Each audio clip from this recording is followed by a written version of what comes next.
अस्सलाम वालेकुम, मैं हूं अलीना शिगरी। 26वीं आईनी तरमीम के खिलाफ दरख्वास्तों का फैसला होना अभी बाकी है। 27वीं आईनी तरमीम पर बहस अभी खत्म नहीं हुई और 28वीं आईनी तरमीम की बाज़गश मुल्क के तूलो अर्ज में गूंजना शुरू हो चुकी।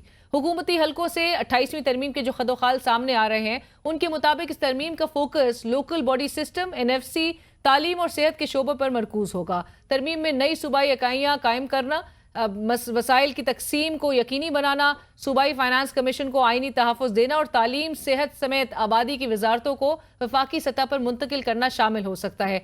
हुक्मरान जमात नून लीग 27वीं आईनी तरमीम के बारे में तो कहती रही कि उसकी हमें ज़रूरत नहीं, लेकिन इसके बरक्स 28वीं तरमीम पर नून लीगी रहनुमा कहते हैं कि 26वीं आईनी तरमीम में जो चीज़ें नहीं हुई थी वो 27वीं में हो गई, जो 27वीं में नहीं हुई वो 28वीं में हो जाएंगी।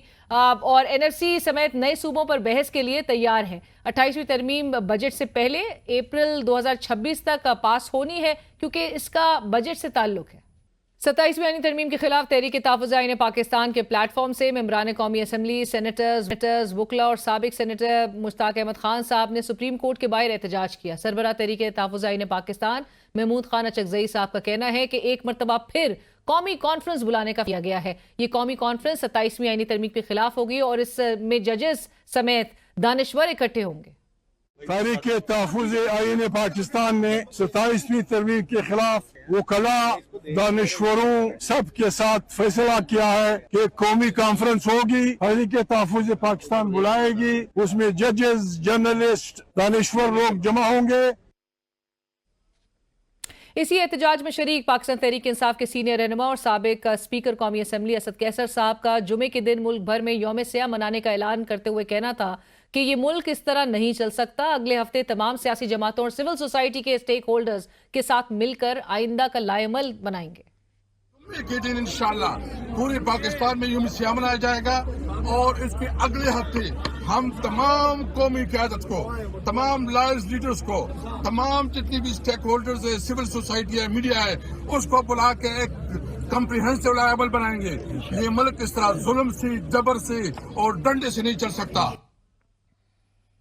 चेयरमैन PTI बैरिस्टर गौर खान साहब समझते हैं कि 27वीं आईनी तरमीम से तवज्जो हटाने के लिए हुकूमत 28वीं तरमीम की बातें कर रही है। उनका मजीद कहना था कि जो भी खुद को कानून से बालातर समझते हैं वो अवाम की नजरों से गिर जाएंगे। अच्छे जजेस मुस्ताफी ना हो, अदलिया में ही रहें। तरमीम से तवज्जो हटाने के लिए ये 28वीं तरमीम की बाज़गश्त कर रहे हैं। अच्छे जजेस हैं वो अदलिया में रहे और अदलिया से रिजाइन ना।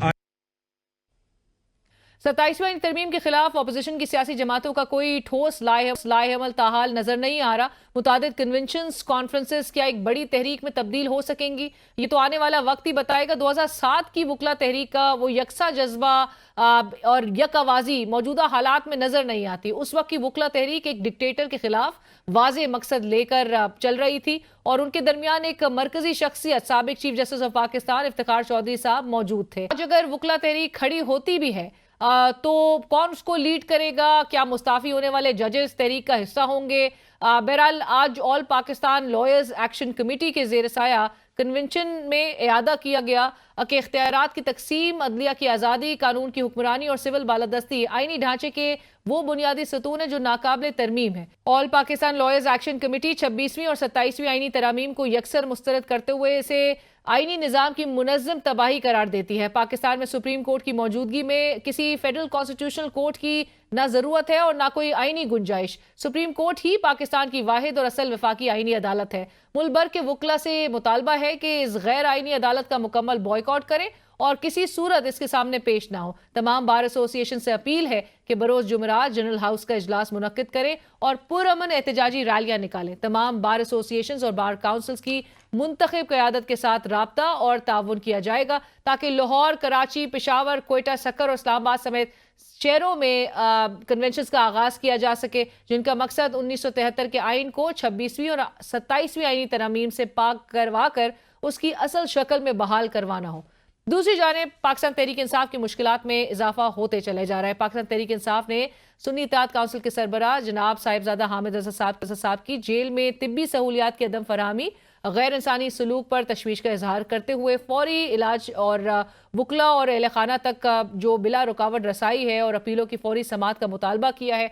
उधर साबिक वज़ीर आज़म इमरान खान साहब को भी आज अहल खाना से मुलाकात की इजाज़त ना मिल सकी और कारकुनान की तरफ से एहतजाज की जब कोशिश की गई तो पुलिस की जानिब से लाठीचार्ज किया गया। पाकिस्तान तहरीक इंसाफ के सेक्रेटरी जनरल सलमान अकरम राजा साहब ने अदालती अहकामात पर अमल ना होने पर सुप्रीम कोर्ट में दरख्वास्त दायर की है। इमरान खान साहब की हमशीरा नौरीन खान साहिबा का मीडिया से गुफ्तगू करते हुए कहना था कि इमरान खान ने पुरअमन जमात बनाई, हम आराम से आते हैं लेकिन हमारी मुलाकातें अब बंद हैं। इमरान खान ने एक ऐसी जमात बनाई है जो इतनी पुरअमन है और देखें हम आराम से आते हैं, रात को जाते हैं, हमारी मुलाकातें बंद है, जज ऑर्डर देता है, कोई सुनता नहीं है। आप लोगों को इस चीज़ को हाईलाइट करना चाहिए। डॉक्टर तारिक फजल चौधरी साहब वफाकी वजीर बराए पार्लिमानी उमूर इस वक्त हमें ज्वाइन कर रहे हैं। डॉक्टर साहब अस्सलाम वालेकुम, बहुत शुक्रिया प्रोग्राम के लिए आपने वक्त निकाला। डॉक्टर साहब, लाइक आई सेड कि एक तरफ 27वीं आईनी तरमीम की अभी उसकी एक शोर है, उस पर एक रिएक्शन है। ये कानून कहते हैं कि जितने हेस में बनाया गया उस पर बड़ा संगीन एक रद्द अमल सामने आ रहा है और फिर वो रद्द अमल सिटिंग जजेस के इस्तीफों के सूरत में भी हमें दिखाई दे रहा है।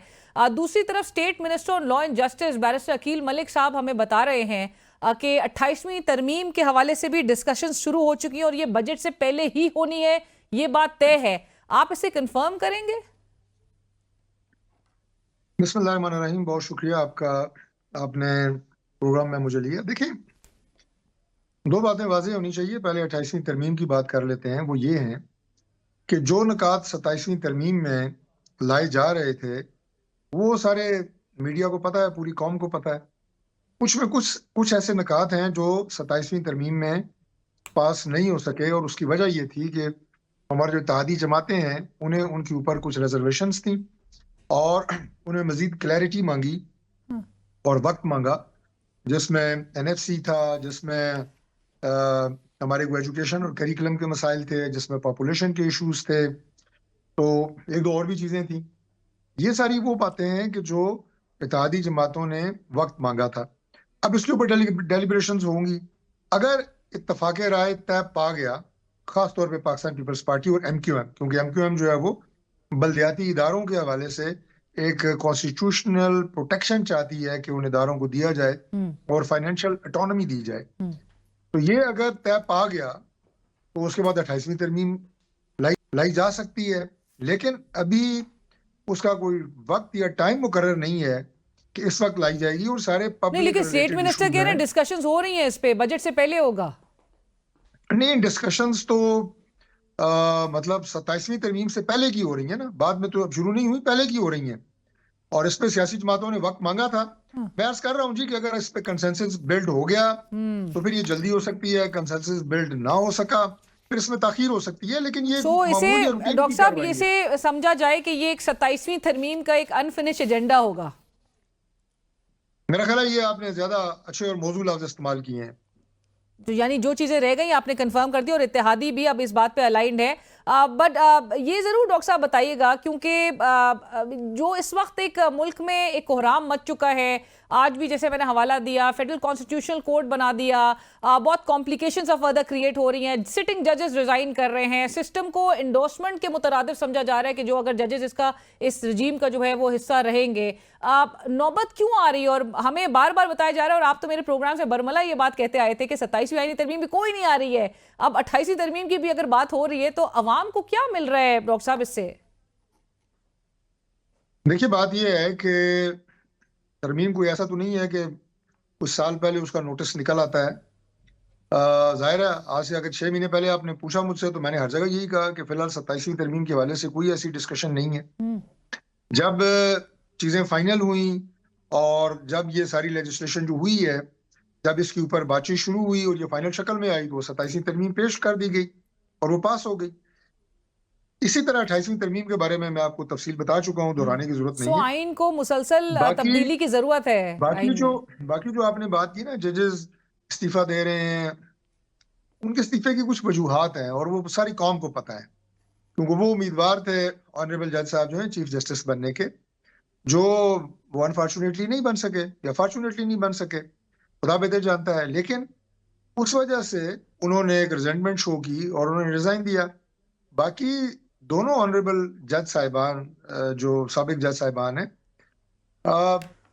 सुप्रीम कोर्ट में इससे पहले इससे ज्यादा तलातम रहा है। यहाँ पे इलेक्टेड प्राइम मिनिस्टर्स को घर भेजा जाता रहा, उनके लिए क्या क्या अल्फाज इस्तेमाल किए जाते रहे।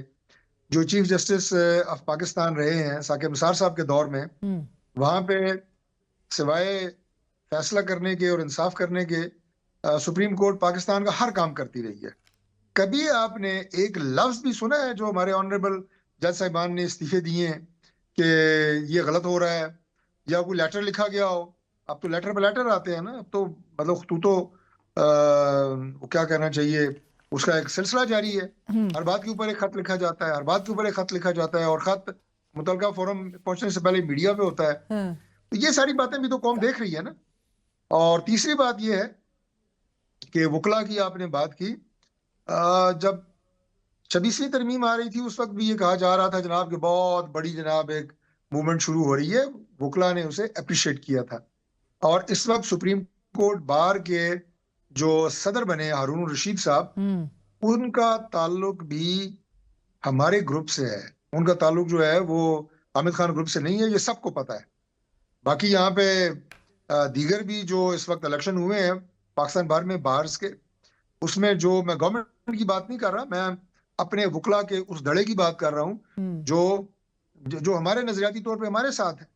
तारिक साहब, ये इल्जाम आयद किया जा रहा है कि इस फ्रेटर्निटी में भी, लीगल फ्रेटर्निटी में भी बहुत मुनज़्ज़म तरीके से फ्रिक्शन क्रिएट कर दी गई है, उनको पॉलिटिसाइज कर दी। मैं आपको ये बात बता रहा हूँ कि ये वो नजरियात हैं जो नजरियाती तौर पे मैंने कहा कि वो ग्रुप हमारे साथ हैं। हसन बून साहब का मैं नाम ले लेता हूँ, ये वो ग्रुप है, वो सुप्रीम कोर्ट में भी जीता है। दूसरी बात ये है कि वकला की जो नुमाइंदा जमातें होती हैं वो काउंसिल्स और वो एक्शन कमेटियां नहीं होती, वो बार्स होती हैं। वो पाकिस्तान बार होती है, फिर सूबों की बार होती है, उसके बाद हाई कोर्ट बार्स हैं, सुप्रीम कोर्ट बार है, डिस्ट्रिक्ट बार्स आती हैं। तो आपको लग रहा है कि ये बार सपोर्ट नहीं करेंगी किसी भी मूवमेंट को इस बार? वकला ने 26वीं तरमीम के बाद 26वीं तरमीम के खिलाफ कोई मुहिम नहीं चलाई और उनकी सपोर्ट उसे हासिल थी, और 27वीं तरमीम के बाद भी वकला में कोई किसी तरह की रिजेंटमेंट नहीं है। बट डॉक्टर साहब, वकला में रिजेंटमेंट नहीं है, लेकिन अगर जो जजेस मुस्ताफी हो रहे हैं, अगर वो इस तहरीक का हिस्सा बन जाएं और इस तहरीक को अगर वो लीड करने पर आ जाए, मजीद इस्तीफे अगर आ जाए सिटिंग जजेस की तरफ से, तो फिर अगर इस्तीफे दिए जाते हों कुछ इनकलाबी नजरियात रखने पे, तो वो तो लीड कर सकते हैं किसी मुहिम को। लेकिन अगर इस्तीफे दिए गए हैं कुछ जाती वजूहात की बुनियाद के ऊपर, तो फिर आप किसी भी इनकलाबी तहरीक को लीड नहीं कर सकते, क्योंकि उसके पीछे जो मैंने आपको बताया है कि रूल ऑफ लॉ की जो कंसर्न है और आइन की बालादस्ती है, वो उस वक्त कहाँ थी। जो चंद वाकयात मैंने आपके सामने जिक्र किए हैं कि इससे ज्यादा सुप्रीम कोर्ट ऑफ पाकिस्तान जो है उसमें तलातम खेजी रही, आइन की वायलेशन होती रही। सुप्रीम कोर्ट हर वो काम करती थी जिसका उसे इख्तियार नहीं था। बट डॉक्टर साहब, आप गवर्नमेंट हुकूमत जो है वो इस वक्त मजीद इस्तीफे एक्सपेक्ट कर रही है कि आएंगे? नहीं, फिलहाल कोई ऐसे इस्तीफों की बात मजीद नहीं हो रही, कोई और ऐसे इस्तीफे नहीं आ रहे। और अगर मैं आपसे डॉक्टर साहब, अगर मैं आपसे बताता हूँ, जी जी जी, कॉन्स्टिट्यूशनल जो कोर्ट है वो ऑलरेडी काम कर रही थी। पहले वो उसका नाम था आईनी बेंच, अब वो आईनी अदालत बन गई है, उसे कॉन्स्टिट्यूशनल प्रोटेक्शन हासिल हो गया है। जो इसके बाद फिर एक जनाब चलाई पाकिस्तान तहरीक इंसाफ ने एक शुरली कि जनाब चीफ जस्टिस ऑफ पाकिस्तान खत्म हो गए हैं जी, वो जस्टिस ऑफ पाकिस्तान, लेकिन उसको बाद में एड्रेस करना पड़ा गौहर साहब का के हाईलाइट करने के बाद आप लोगों को। नहीं, हम चीफ जस्टिस ऑफ पाकिस्तान का ओहदा बहाल है, और याहिया अफरीदी साहब जो है ऑनरेबल, वो चीफ जस्टिस ऑफ पाकिस्तान है। तो ये मैं आपको बता रहा हूँ कि ये सारी गलत खबरें फैला के वो कोशिश कर रहे हैं अवाम को कंफ्यूज करने की। अवाम इंशाल्लाह ताला समझदार है, वो बिल्कुल कंफ्यूज नहीं होगी। राइट, बट डॉक्टर साहब, इतनी वैसे ये जो बार बार सवाल उठ रहा है कि इतनी हेस्ट, इतनी तेजी से एक फेडरल कॉन्स्टिट्यूशनल कोड बनाने की क्या जरूरत पेश आ रही थी कि जब आपके पास एक बिल्डिंग भी नहीं थी। इस वक्त टेम्पररी तौर पे जो एक सेटअप है वो इस्लामाबाद हाई कोर्ट की बिल्डिंग में बनाया गया है, तो इतनी बहुत जल्दी में नहीं है हुकूमत? देखिए, जल्दी की क्या बात है इसमें, मैं तो आपको बता रहा हूँ कि कॉन्स्टिट्यूशनल बेंच तो मौजूद था ना, ऑलरेडी काम कर रहा है। कॉन्स्टिट्यूशनल बेंच काम कर रहा है, तो वही कॉन्स्टिट्यूशनल बेंच जो है कॉन्स्टिट्यूशनल कोर्ट बनी है, एक सिस्टम इन प्लेस है, चल रहा है, उसको आपने आईनी तहफ़्फ़ुज़ दिया है, दैट्स इट। कोई नई ऐसी चीज क्रिएट नहीं हुई 27वीं तरमीम में। ये आपको और नाजरीन को भी गुजारिश करूंगा कि ये चीज क्लियर होनी चाहिए। और इदारे पहले बनते हैं और बिल्डिंग्स बाद में बनती हैं। कभी ऐसा नहीं होता कि बिल्डिंग 10 साल पहले बन जाए और इदारे बाद में बने, ये कोई ऐसी बात नहीं है। राइट। हमारे पास बिल्डिंग मौजूद थी और उसमें काम शुरू कर दिया अपने कॉन्स्टिट्यूशनल कोर्ट ने, और जो नए चीफ जस्टिस हैं कॉन्स्टिट्यूशनल कोर्ट के वो वहां बैठ रहे हैं। डॉक्टर साहब, आपकी इजाजत से एक ब्रेक मुझे शामिल करना है। नाज़रीन कहीं मत जाइएगा, डिस्कशन को आगे बढ़ाते हैं एक ब्रेक के बाद।